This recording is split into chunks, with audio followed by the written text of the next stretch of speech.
ओम शांति। आज के अव्यक्त महावाक्य हैं 25 मार्च 1981 के। मुरली का टाइटल है महानता का आधार, संकल्प, बोल और कर्म की चेकिंग। आज बाप दादा अपने चरित्र भूमि, कर्म भूमि, वरदान भूमि, महान तीर्थ भूमि, महान यज्ञ भूमि के सर्व साथियों से मिलने आए हैं। मधुबन निवासी अर्थात महान पावन धरनी निवासी। इस धरनी पर आने वालों का भी महान पाठ है, तो सोचो रहने वालों का कितना महान पाठ है। महान आत्माओं का निवास स्थान भी महान ही गाया जाता है। जब आने वाले भी अपने को भाग्यशाली अनुभव करते हैं, अनेक अनुभवों की स्वयं में अनुभूति करते हैं, तो रहने वाले का अनुभव क्या होगा। जो रहते ही ज्ञान सागर में है, ऐसी आत्माएं कितनी श्रेष्ठ हैं। ऐसे सब मधुबन निवासी अपने को इतना महान अनुभव करते हो। जैसे टॉप का स्थान है, ऐसे ही स्थिति भी टॉप की रहती है, नीचे तो नहीं आते हो। मधुबन निवासियों को कितने प्रकार की लिफ्ट की गिफ्ट है, उसको जानते हो? कभी गिनती की है? वह इतनी ही है जो गिनती नहीं कर सकते हो। मधुबन की महिमा के गीत सभी गाते हैं, लेकिन मधुबन निवासी वह गीत गाते हैं? मधुबन वासियों का चित्र दूर दूर रहने वाले भी अपने दिल में कितना श्रेष्ठ चित्र खींचते हैं, यह जानते हो? ऐसा चित्र चैतन्य में अपना तैयार किया है। जैसे स्थूल पहाड़ी है, वैसे सदा ऊंची स्टेज की पहाड़ी पर रहते हो। ऐसी ऊंची स्टेज जहां पुरानी दुनिया के वातावरण का कोई प्रभाव आ नहीं सकता। ऐसी स्टेज पर रहते हो कि नीचे आ जाते हो। नीचे आने की आवश्यकता है। मधुबन को डबल लकीर है। एक तो मधुबन निवासी मधुबन की लकीर के अंदर है और दूसरा सदा श्रीमत की लकीर के अंदर है, तो डबल लकीर के अंदर हो। डबल लकीर के अंदर रहने वालों की स्टेज कितनी श्रेष्ठ होगी। आज बाप दादा अपने भूमि निवासियों से मिलने आए हैं। बाप की चरित्र भूमि है ना, तो भूमि निवासियों से विशेष स्नेह होगा ना। बेचारे आज के भक्त तो भूमि की मिट्टी मस्तक में लगाने के लिए तरस रहे हैं, और आप सदा वहाँ निवास करते हो, तो कितने भाग्यशाली हो। दिल तख्त नशीन तो सब हैं, लेकिन मधुबन निवासी चुल पर भी हैं तो दिल पर भी हैं। डबल हो गया ना। सबसे ताज़ा माल मधुबन निवासियों को मिलता है। सबसे बढ़िया अनुभवों की पिकनिक मधुबन निवासी करते हैं। सबसे ज़्यादा मिलन महफिल मधुबन निवासी करते हैं। सबसे ज़्यादा चारों ओर के समाचारों के नॉलेजफुल भी मधुबन निवासी हैं। मधुबन निवासियों से मिलने सभी को आना पड़ता है, तो इतना श्रेष्ठ भाग्य और वर्णन कौन करता है। बाप बच्चों का भाग्य वर्णन कर रहे हैं। मधुबन निवासियों का कितना श्रेष्ठ भाग्य है। अगर एक बात भी सदा याद रखो, तो नीचे कभी आ नहीं सकते। अब जितनी बाप ने मधुबन निवासियों के भाग्य की महिमा की, उतनी ही महान आत्मा समझकर चलते हो। मधुबन की महिमा सुनकर फॉरेनर्स भी देखो खुश हो रहे हैं। इन सबके मन में उमंग आ रहा है कि हम भी मधुबन निवासी हो जावें। आज फॉरेनर्स जैसे गैलरी में बैठे हैं। गैलरी में बैठकर देखने में मज़ा होता है। कब मधुबन निवासी देखने वाले, कभी फॉरेनर्स देखने वाले। मधुबन निवासियों के लिए सिर्फ एक ही बात स्मृति में रख समर्थ बनने की है। वह कौन सी? जिस एक बात में सब समाया हुआ है। जो भी संकल्प करो, बोल बोलो, कर्म करो, संबंध व संपर्क में आओ, सिर्फ एक चेकिंग करो कि यह सब बाप समान है। जो मेरा संकल्प वह बाप का संकल्प है। मेरा बोल बाप का बोल है, क्योंकि सबकी यही प्रतिज्ञा है बाप से कि जो बाप से सुना है वही सुनाएंगे, जो बाप सुनाएंगे वही सुनेंगे, जो बाप ने सोच के लिए दिया है वही सोचेंगे। यह तो सबका वायदा है ना। जब यह वायदा है तो सिर्फ यह चेकिंग करो। यह चेकिंग करना मुश्किल तो नहीं है ना। पहले मिलाओ फिर प्रैक्टिकल में लाओ। हर संकल्प पहले बाप समान है, यह चेक करो। पहले भी सुनाया था कि जो द्वापर युगी राजे व रजवाड़े होकर गए हैं, कोई भी चीज़ स्वीकार करेंगे तो पहले चेकिंग होती है, फिर स्वीकार करते हैं। तो द्वापर के राजे आपके आगे क्या लगते हैं? आप लोग तो फिर भी अच्छे राजे बने होंगे, लेकिन गिरे हुए राजाओं की भी इतनी खातिरी होती तो आप सबका संकल्प भी बुद्धि का भोजन है, बोल भी मुख का भोजन ही है, कर्म हाथों का पाँव का भोजन है। तो सब चेक करना चाहिए ना। पहले करके पीछे सोचना, इसको क्या कहा जाएगा? डबल समझदार। सिर्फ यह एक बात सदा अपनी निजी संस्कार बना दो, जैसे स्थूल में भी कई आत्माओं के संस्कार होते हैं, ऐसे वैसे कोई चीज़ कब स्वीकार नहीं करेंगे।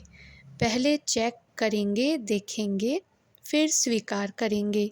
आप तो सब महान पवित्र आत्माएं हो, सर्वश्रेष्ठ आत्माएं हो। तो ऐसी आत्माएं बिना चेकिंग के संकल्प को स्वीकार कर दें, वाणी से बोल दें, कर्म को कर लें, यह महानता नहीं लगेगी। तो मधुबन निवासियों के लिए सिर्फ एक ही बात है, चेकिंग की मशीनरी तो है ना, अभ्यास ही मशीनरी है। मधुबन वालों की महिमा भी बहुत गाते हैं। अथकपन की खुशबू तो बहुत काल से आती है। जैसे अथकपन की खुशबू आती है, यह सर्टिफिकेट तो मिला है, इसके साथ और क्या ऐड करेंगे? जैसे अथक हो वैसे ही सदा एक रस। जब भी रिज़ल्ट देखें तो सबकी रिज़ल्ट एक रस अवस्था में एक नंबर हो, दूसरा तीसरा नंबर भी नहीं, क्योंकि मधुबन है सबको लाइट और माइट देने वाला। अगर लाइट हाउस ही हिलता रहेगा तो दूसरों का क्या हाल होगा? मधुबन निवासियों का सब वायुमंडल बहुत जल्दी चारों ओर फैलता है। यहाँ की छोटी बात भी बाहर बड़े रूप में पहुँचती है, क्योंकि बड़े आदमी हो ना, सदा छत्र छाया में रहने वाले। स्वर्ग में तो प्रालब्ध मिलेगी, लेकिन यहाँ भी काफ़ी प्रालब्ध है। मधुबन निवासियों को सब बना बनाया आता है। एक ड्यूटी बजाई, बाकी सब बना बनाया कहाँ से आता है, कितना आता है, कोई संकल्प की ज़रूरत ही नहीं। सिर्फ सेवा करो और मेवा खाओ। 36 प्रकार के भोजन भी मधुबन वालों को बार बार मिलते हैं, तो 36 गुण भी तो धारण करने पड़ेंगे। हर एक मधुबन निवासी को पवित्रता की लाइट के ताजधारी तो होना ही है, लेकिन डबल ताज, एक गुणों का ताज, दूसरा पवित्रता का ताज। जिस ताज में कम से कम 36 हीरे तो होने ही चाहिए। आज बाप दादा मधुबन निवासियों को खास और सभी को आम गुणों के ताज की क्राउन सेरेमनी करा रहे हैं। हर एक को जो भी देखे तो ताजधारी देखे, हर एक गुण रूपी रतन चमकता हुआ औरों को भी चमकाने वाला हो। बाप दादा ने ड्रिल कराई। सभी लवलीन स्टेज पर स्थित होना, एक बाप दूसरा न कोई, इसी अनुभूति में कितना अतीन्द्रिय सुख है। सर्व गुणों से संपन्न श्रेष्ठ स्थिति अच्छी लगती है ना। इसी स्थिति में दिन और रात भी बीत जाए, फिर भी सदा इसी में रहने का संकल्प रहेगा। सदा इसी स्मृति में समर्थ आत्मा रहो। बाप दादा निरंतर बच्चों से मिलन बनाते रहते हैं और मनाते रहेंगे।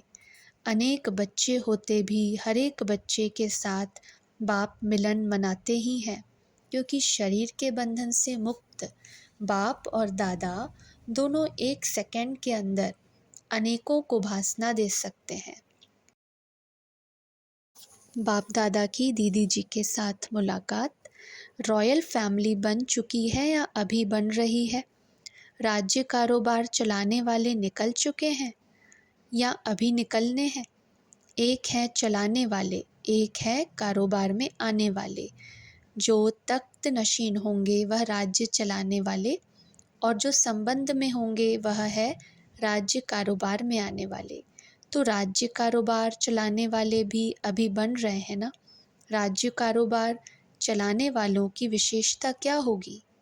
तख्त पर तो सब नहीं बैठेंगे, तख्त वालों के संबंधी तो बनेंगे, लेकिन तख्त में बैठने वालों की तो लिमिट है ना।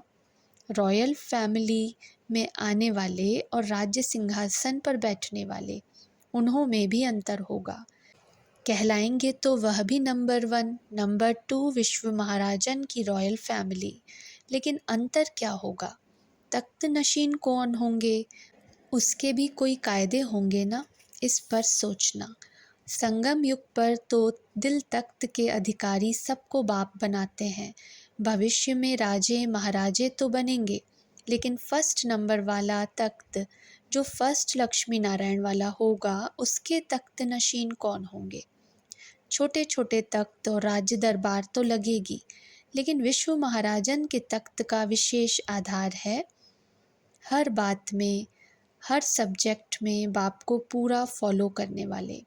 अगर एक भी सब्जेक्ट में फॉलो करने में कमी पड़ गई तो फर्स्ट तख्त के अधिकारी नहीं बन सकते। नर से नारायण, नारी से लक्ष्मी पद पा लेंगे, लेकिन फर्स्ट नंबर का ताज और तख्त, उसके लिए बाप दादा दोनों को हर बात में फॉलो, तब तख्त भी फॉलो में मिलेगा। हर बात में, हर संस्कार में, हर संकल्प में फॉलो फादर करना है। इसके आधार पर नंबर भी बनेंगे। तख्त वही मिलेगा, लेकिन उसमें भी नंबर होंगे। सेकंड लक्ष्मी नारायण और 8वां लक्ष्मी नारायण, अंतर तो होगा ना। यह फॉलो में अंतर पड़ जाता है। इसमें भी गुह्य रहस्य है। महाराजा बनना और महारानी बनने का भी रहस्य है। बाप दादा भी राजधानी देखते रहते हैं। कौन कौन किस राज्य के अधिकारी बनते हैं, किस रेखाओं के हिसाब से बनते हैं, यह भी राज है ना। फॉलो फादर की भी बड़ी गुह्य गति है। जन्म से फॉलो फादर, बचपन जीवन में फॉलो फादर, युवा जीवन में फॉलो फादर, सेवा की जीवन में फॉलो फादर, फिर अंतिम जीवन में फॉलो फादर। स्थापना के कार्य के साथ और सहयोग में कितने समय से कितने परसेंट में फॉलो किया, पालना के कार्य में कहाँ तक फॉलो किया, अपने और औरों के विघ्न विनाशक कार्य में कहाँ तक फॉलो किया। यह हिसाब की मार्क्स मिलाकर फिर टोटल होता है। टोटल के हिसाब से फाइनल नंबर होता है। आप सब जंप लगा सकते हो, कोटों में कोई ऐसी कमाल दिखा सकते हैं। अब वह कोटों में कोई कौन है, वह अपने से पूछो। ऐसे नहीं कि देरी से आए हो तो नहीं कर सकते हो, कर सकते हो। इतना बड़ा जंप लगाना पड़े, लगाओ जंप। बाप दादा एक्स्ट्रा मदद भी देंगे। बाप दादा की पर्सनल मुलाकात।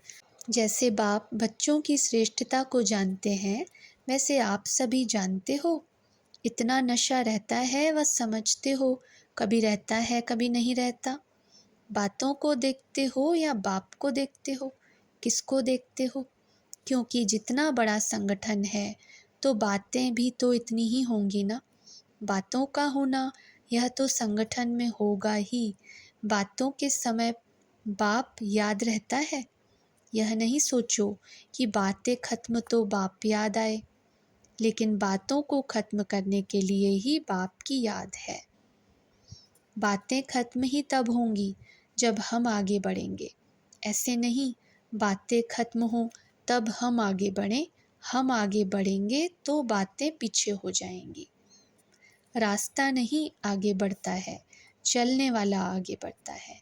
कभी रास्ता आगे बढ़ता है क्या? कोई रास्ता पार करने वाला सोचे, रास्ता आगे बढ़े तो मैं बढ़ूं। रास्ता तो वही रहेगा, लेकिन उसे तय करने वाला आगे बढ़ेगा। साइट सीन नहीं आगे बढ़ेंगी, लेकिन देखने वाला आगे बढ़ेगा। तो यह शक्ति है, एक बाप दूसरा न कोई। यह पाठ मनसा वाचा कर्मणा में निरंतर याद है।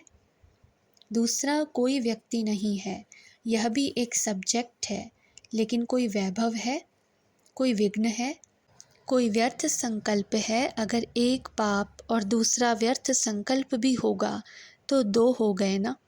संकल्प में भी व्यर्थ न हो, बोल में भी और कुछ नहीं। आत्माओं से संपर्क निभाते स्मृति में बाबा। व्यक्ति व संपर्क का विस्तार न हो, ऐसे है आज तन पर, कल मन पर, परसों वस्तु पर, कभी व्यक्ति पर। इसमें तो टाइम नहीं चला जाता है। व्यक्ति जाएगा, वैभव आएगा, वैभव जाएगा, व्यक्ति आएगा।